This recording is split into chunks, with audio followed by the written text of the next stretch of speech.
Hello दोस्तों, आपका मेरे चैनल प्यारी कहानियाँ में स्वागत है। आज की कहानी अछूत बहुत अच्छी कहानी है और जब आप पूरी कहानी देखिएगा तो इसका मायने भी समझिएगा। कहानी बहुत अच्छी है दोस्तों।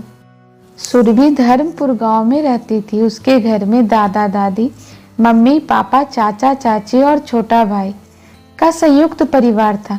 सुरभि के दादाजी सुरभि को बहुत प्यार करते थे। सुरभि सबकी लाडली थी। सुरभि क्लास 5 में पढ़ती थी। एक दिन जब सुरभि के दादाजी बाहर जाते रहते हैं तो सुरभि साथ में जाने का जिद करने लगती है। तो दादाजी बोलते हैं कि सोहन बाबू के यहाँ जाना है बेटा, अभी तुम क्या करोगी जाकर। तो सुरभि बोलती, मैं कुछ नहीं करूँगी दादाजी, मैं चुपचाप रहूँगी, उसके बाद आप मुझे घुमाने ले चलिएगा, मुझे बाहर समोसे खाना है। इस तरह से वो जिद करने लगती है तो दादाजी उसे अपने साथ ले जाते हैं। सुरभि जब सोहन बाबू के घर जाती है तो उसे बहुत अजीब लगता है, क्योंकि दादाजी हाथ जोड़कर खड़े थे और मालिक मालिक करके उनसे बातें कर रहे थे। वो बोलती है कि मेरे दादाजी इतने बड़े हैं, ये सोहन अंकल तो अभी छोटे हैं, फिर भी मेरे दादाजी उनके सामने हाथ क्यों जोड़ रहे हैं। और उन्होंने दादाजी को बैठने तक नहीं बोला। जब वे लोग सोहन बाबू के घर से बाहर निकलते हैं तो सुरभि अपने दादाजी से पूछती है कि दादाजी, सोहन अंकल तो आपसे छोटे हैं, फिर आप उनके सामने हाथ क्यों जोड़े थे। तो दादाजी बोलते हैं कि बेटा, वो हमारे मालिक है ना, और हम अछूत हैं इस वजह से। तो सुरभि पूछती है कि ये अछूत क्या होता है दादाजी। तो उसके दादाजी बोलते हैं कि अभी तुम बहुत छोटी हो बेटा, अभी तुम नहीं समझोगी। सुरभि उस समय तो कुछ नहीं बोलती है, लेकिन उसके मन में बहुत सारी बातें चलती है कि आखिर अछूत क्या होता है, क्योंकि वह हमेशा यह सुन रही थी, इधर नहीं जाना है, ये नहीं छूना है, वो नहीं छूना है, लोगों के सामने नहीं बैठना है। ये सब बातें वो हमेशा सुनती, जो उसे बिल्कुल अच्छा नहीं लगता। स्कूल में भी उन लोग के लिए अलग से बैठने की व्यवस्था थी, अलग से पानी पीने की भी व्यवस्था थी। एक दिन सुरभि को बहुत जोर की प्यास लगती है। जब सुरभि पानी पीने जाती है तो घड़े का पानी खत्म रहता है, लेकिन सुरभि को बहुत जोर का प्यास लगा रहता है, तो वो दूसरे घड़े का पानी पी लेती है जो उन लोग को पीने के लिए मना था।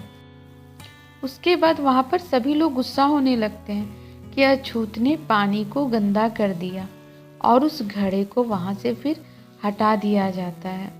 सुरभि को बहुत अजीब लग रहा था। वो बोलती है, मैंने जूठा नहीं किया, मैंने तो ग्लास से पिया है, मैं जूठा नहीं क्यों। लेकिन उसकी कोई नहीं सुनता है और उसे डांटते हुए कहते हैं कि अगर आइंदा से तुमने ये गलती दोबारा की तो तुम्हें स्कूल से निकाल दिया जाएगा। सुरभि जब अपने घर आकर अपने घर में ये सारी बातें बताती है तो उसकी दादी माँ भी उस पर गुस्सा हो जाती है और बोलती है कि गलती तो तुम्हारी ही थी ना, अगर थोड़ी देर पानी नहीं पीती तो क्या तुम मर जाती, क्या जरूरत था पानी पीने का तुम्हें जाकर। जो आइंदा से ये सब गलती बिल्कुल मत करना। दादी माँ की बातें सुन सुरभि रोने लगती है और रोते हुए अपने कमरे में चली जाती है। शाम को जब दादाजी खाना लेकर उसके कमरे में जाते हैं तो वह गुस्से में बोलती है, नहीं, मुझे भूख नहीं है, मुझे नहीं खाना, सब मुझे डांट रहे हैं, मेरी गलती क्या है दादाजी, आप ही बताओ। और ये अछूत क्या होता है, हमेशा मैं ये सुनती हूँ। तो उसके दादाजी बोलते हैं, बिटिया, जो नहीं पढ़े लिखे होते हैं या फिर कम पढ़े लिखे होते हैं ना, उन्हें ही अछूत कहते हैं। तो उस पर सुरभि बोलती है कि अच्छा, तो दादाजी अगर मैं पढ़ लिख जाऊंगी तब तो हमें कोई अछूत नहीं बोलेगा। तो उसके दादाजी बोलते हैं कि नहीं बेटिया, कोई नहीं बोलेगा। तो सुरभि बोलती है, अब आप देखना दादाजी, मैं कितने अच्छे नंबरों से पास होंगी और बहुत पढ़ाई करूंगी। दादाजी की कही बात उसके दिमाग में घर कर जाती है और वह पढ़ाई में बहुत मेहनत करती है। 10वीं की क्लास में वह पूरे गांव में अव्वल नंबरों से पास करती है और फिर उसे स्कॉलरशिप मिलता है। 12वीं में भी वह बहुत अच्छे नंबरों से पास होती है। 12वीं में जो उसे इनाम में पुरस्कार राशि मिली थी, वह उन सारे पैसों से बोलती है कि दादाजी, मुझे बाहर पढ़ना है, मुझे कहीं बाहर एडमिशन करा दीजिए। लेकिन उसके दादाजी के पास इतना पैसा नहीं था। लेकिन फिर भी वह किसी भी तरह से उसे बाहर एडमिशन करा देते। वहाँ पर सुरभि ट्यूशन भी पढ़ाती है और साथ में पढ़ाई भी करती है और फिर वह एग्ज़ाम को क्रैक कर देती है। सुरभि की पोस्टिंग उसके गांव में कलेक्टर के रूप में होती है। सारे गांव वाले उसके स्वागत के लिए तैयारी करते हैं, लेकिन किसी को ये नहीं पता था कि कलेक्टर साहिबा और कोई नहीं, उनकी गांव की ही बेटी सुरभि है। सुरभि को देखकर उन्हें समझ नहीं आ रहा था कि वे कलेक्टर के रूप में उसका स्वागत करें या फिर वो नीची जाति का है, इस वजह से उससे दूरी बनाए। लेकिन उसके नाम और रुतबा के कारण गांव वालों को उसका सम्मान करना पड़ता है। जो लोग उसके हाथ का छुआ हुआ खाना तक पसंद नहीं करते थे, आज वह उन सबके साथ बैठी थी और गांव वाले उसे इस तरह से इज्जत दे रहे थे जैसे कि वह लोग उसे पहली बार मिल रहे हैं। सुरभि अपने दादाजी से बोलती है कि सही में दादाजी, आपने मुझे अछूत की बिल्कुल सही परिभाषा बताई थी।